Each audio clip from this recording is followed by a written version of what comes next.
2024 లేదా 25లో డిగ్రీ లేదా బీటెక్ చదివారా? సాఫ్ట్‌వేర్ జాబ్ కోసం ఎదురు చూస్తున్నారా? అయితే కోడ్ జ్ఞాన్ 100 డేస్ కోర్సులో చేరండి. జాబ్ సాధించండి.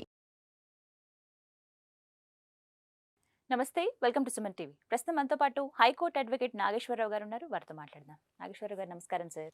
సార్ ఒక కామెంట్ వచ్చిందండి. లీగల్గా వాళ్ళకి ఎప్పటి నుంచో కామెంట్ చేస్తూ ఉన్నారు. వాళ్ళకి ఆ డౌట్ క్లారిఫై అవ్వాలి and life and death situation అన్నట్టుగా కూడా మాట్లాడుతున్నారు.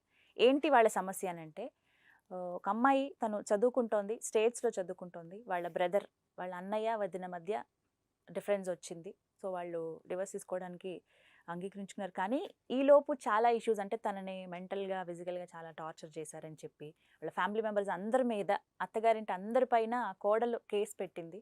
అయితే ఈ అమ్మాయి ఎప్పుడో చదువుకోవడానికి వెళ్ళిపోయింది, అసలు పెళ్ళైన తర్వాత సంబంధమే లేదు. కానీ తిన్న పేరు కూడా అందులో ఇన్వాల్వ్ అయి ఉంది. ఇప్పుడు తనేమో చదువుకుంటోంది, ఆ కేసు తనకేమైనా ప్రాబ్లం అవుతుందా, అసలు సంబంధం లేని వ్యక్తిని నా మీద కేసు పెట్టడం ఏంటి అని చెప్పి తను అడుగుతూ ఉన్నారు. సో ఎలా చూస్తారు, ఇది ఎలా డీల్ చేసుకోవచ్చు?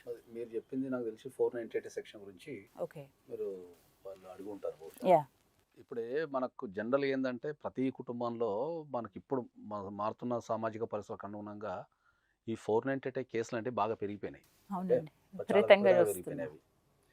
సో 498 అంటే ఏంది, డెఫినేషన్ ఏంది అంటే 498 అంటే ఏంటంటే ఒక పెళ్ళైన అమ్మాయికి అత్తగారింట్లో భర్త ద్వారా కానీ అత్తామామల ద్వారా కానీ లేదా అదే కుటుంబంలో ఉన్న ఇతర కుటుంబ సభ్యుల వల్ల కానీ ఫైనాన్షియల్గా కానీ లేదా ఎమోషనల్గా కానీ లేదా ఫిజికల్గా కానీ హరాస్మెంట్ జరిగినప్పుడు దానికి సంబంధించి వాళ్ళు కంప్లైంట్ పోలీస్ స్టేషన్లో కంప్లైంట్ ఇవ్వటాన్ని 498 అంటారు. ఓకే. దీన్ని సాధారణ పరిభాషలో డౌరీ హరాస్మెంట్ కేసు అని, డౌరీ కేసు అని కూడా అంటుంటారు. డౌరీకి దీనికి జనరల్ సంబంధం లేదు, అంటే వరకట్న భేదం దీనికి వరకట్న సంబంధం లేదు. సంబంధం లేదు. ఓకే. సో ఎందుకు ఇది డౌరీ కేసు కానీ వరకట్నం కేసు కానీ ఎందుకంటారంటే అదనపు కట్నం తెమ్మన్నాడు అని నన్ను వేధిస్తున్నాడు కాబట్టి అని చెప్పేసి 498 అంటారు. అచ్చా. ఓకే.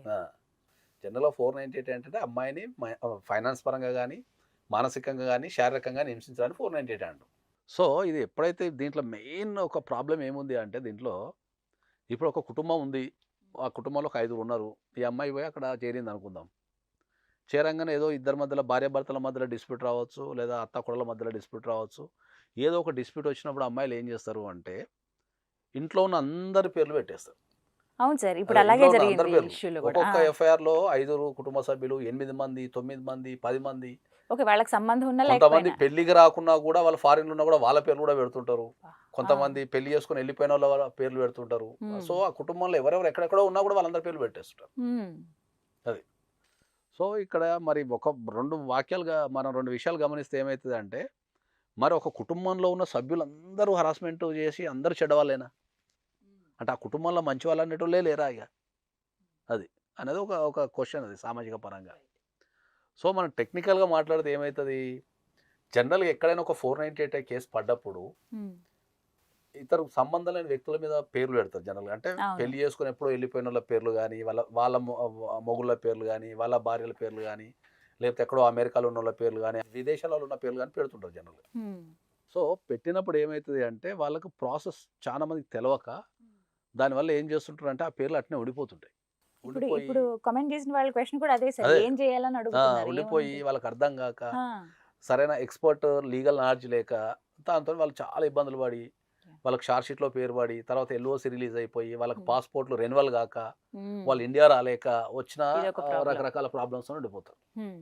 సో మాకేం సంబంధం లేదు, కొంతమంది అయితే మాకేం సంబంధం లేదు, వాళ్ళు కొట్లాడుకొని మా పేరు పెడితే మేమేం చేస్తామంటే వాళ్ళు సరైన లీగల్గా సంబంధించిన చర్యలు తీసుకోకుండా అట్నే ఓడిపోతారు. అంటే ఇప్పుడు ఇలా కేసు పెట్టినప్పుడు సార్ ఆ పర్సన్ ఇప్పుడు అమెరికాలో ఉన్న వాళ్ళు రావాల్సి ఉంటుందా అండి, ఎక్కడైనా కానీ వేరే స్టేట్స్లో ఉన్న వాళ్ళు? రావాల్సిన అవసరం లేదు.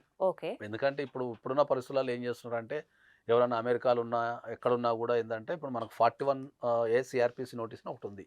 ఓకే. వాళ్ళు పోలీసు వాళ్ళు ఏం చేస్తున్నారంటే వాళ్ళ ఈమెయిల్ ఐడి తీసుకోనో లేకపోతే వాళ్ళ వాట్సాప్ తీసుకోనో వాళ్ళు అది ఈమెయిల్ ద్వారా కానీ వాట్సాప్ ద్వారా కానీ పంపిస్తున్నారు. ఓకే. ఓకే.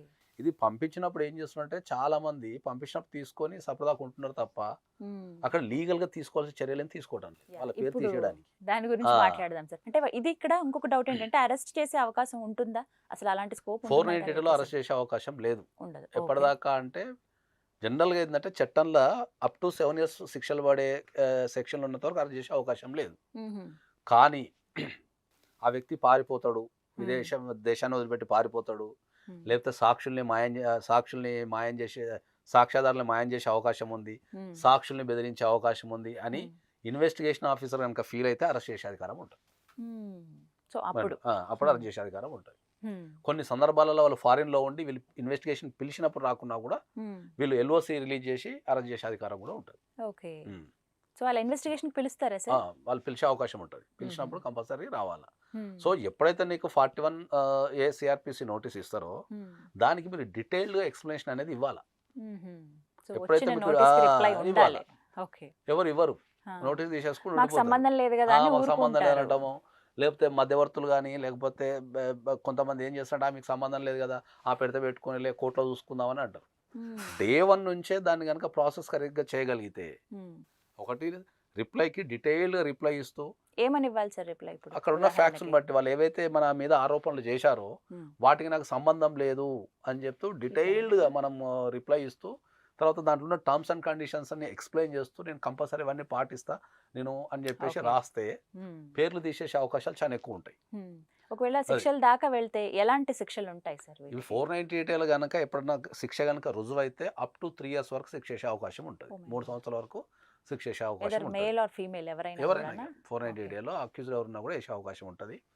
రెండోది ఇంతకుముందు మనం మాట్లాడుకున్నప్పుడు సిఆర్పిసి నోటీస్కి రిప్లై ఇవ్వడం ఒకటి, లేదా మళ్ళీ వాళ్ళు హైకోర్టుకి వెళ్ళి స్క్వాష్ పిటిషన్ వేసుకోవడం రెండో పద్ధతి. ఆ ఛాన్స్ ఉంది మళ్ళీ ఎందుకంటే నాకు సంబంధం లేదు, పెళ్లికే నేను రాలేదు, లేకపోతే అసలు నాకు నేను ఫోన్ కాల్ చేయలే, పెళ్లికి రాలే, ఆ అమ్మాయితో నాకు సంబంధమే లేదు అని మనం ప్రూవ్ చేసుకోగలిగితే మళ్ళీ హైకోర్టు స్క్వాష్ చేయడం ఇన్స్టెంట్గా స్క్వాష్ చేసే అవకాశం ఉంటుంది. సరే ఇవి మ్యూచువల్ డీలింగ్స్ ఉండవా? మాట్లాడుకుని ఇంకొకసారి కేసు అయిపోయిన తర్వాత అంటే జనరల్గా ఏంటంటే ఎప్పుడైనా కూడా సరిదిద్దగలిగే డిస్ప్యూట్స్ ఎక్కువ ఉంటాయి, లేదా మిస్అండర్స్టాండింగ్స్ ఎక్కువ ఉంటాయి భార్యాభర్తల మధ్యలో. సో ఆ మిస్అండర్స్టాండింగ్స్ కనుక మనం కూర్చోబెట్టి వాళ్ళని సరిదిద్దగలిగితే మనం వాళ్ళని కలిపే అవకాశం ఉంటుంది, లేదా వాళ్ళు ప్రశాంతంగా అంటే ఎటువంటి కేసులు పెట్టుకోకుండా విడిపోయే అవకాశం ఉంటుంది.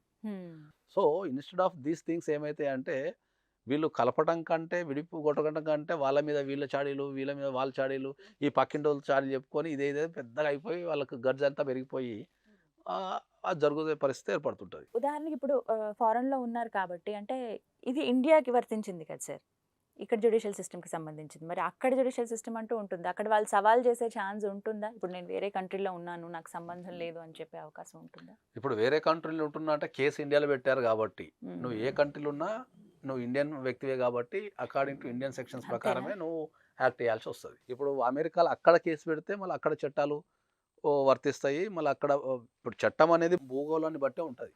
ఒక చట్టం చేస్తే ఇప్పుడు హిందూ మ్యారేజ్ యాక్ట్ అని ఉంది అనుకుందాం, అది ఇండియాలో మాత్రమే వ్యాలిడ్, అది ప్రపంచంలో ఎక్కడ వ్యాలిడ్ కాదు ఇంకా.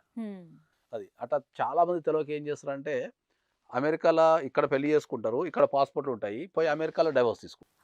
నువ్వు హిందూ మ్యారేజ్ యాక్ట్ ప్రకారం పెళ్లి చేసుకొని అమెరికన్ సిస్టమ్ ప్రకారం డైవర్స్ తీసుకుంటే ఎట్లా వ్యాలిడ్ అవుతుంది? సో ఇండియాలో మళ్ళీ హిందూ మ్యారేజ్ యాక్ట్ ప్రకారం పెళ్ళైంది కాబట్టి మీరు కంపల్సరీ ఇండియాలో డైవర్స్ తీసుకుంటేనే ఇండియాలో ఉన్న రైట్స్ అన్ని మీరు కోల్పోతారు. రైట్. సో మొత్తానికి ఇప్పుడు మాట్లాడిన దాన్ని బట్టి అయితే 498 దీన్ని బట్టి వచ్చిన కేసు ఏదైతే ఉంటుందో సంబంధం లేకపోతే స్క్వాష్ వేసుకునే అవకాశం ఉంది, లేదా ఏదైతే మనకి నోటీస్ ఇచ్చి ప్రాసెస్ కనుక ఫాలో అయితే వాళ్ళ పేర్లు ఎఫ్ఐఆర్ తీసేసే అధికారం ఉంది.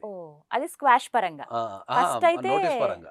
ఫస్ట్ నోటీస్ పరంగా కనుక అన్ని మనం జాగ్రత్తలు తీసుకోగలిగితే మనకు అక్కడనే పేరు తీసేసే అవకాశం. రిప్లై అయితే ఇవ్వాలి సార్, రిప్లై ఇవ్వకుండా మీరు ఏం చేయకుండా సరైన ఎక్స్పర్ట్ని సంప్రదించకుండా అది ఒకవేళ షార్ట్ షీట్ అయింది అనుకుందాం, ఎఫ్ఐఆర్ స్టేజ్లో మీరు స్క్వాష్ చేసుకోవచ్చు, షార్ట్ షీట్ అయిన తర్వాత స్క్వాష్ చేసుకోవచ్చు.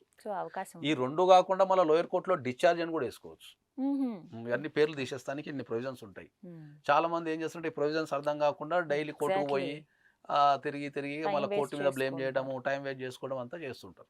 అంటే సరైన అడ్వకేట్ దగ్గరికి వెళ్తే మనకి పూర్తి అవగాహన అనేది వస్తుంది అంటారు. రైట్ నాగేశ్వరరావు గారు, థ్యాంక్ యూ అండి, నమస్కారం సార్. సో చూసారు కదా, మీకు కూడా లీగల్గా ఎలాంటి డౌట్స్ ఉన్నా కామెంట్స్ రూపంలో తెలియచేయండి, వాటికి అడ్వకేట్ నాగేశ్వరరావు గారు సమాధానాలు ఇస్తారు. ఇది వాళ్ళ వీడియో. నమస్తే.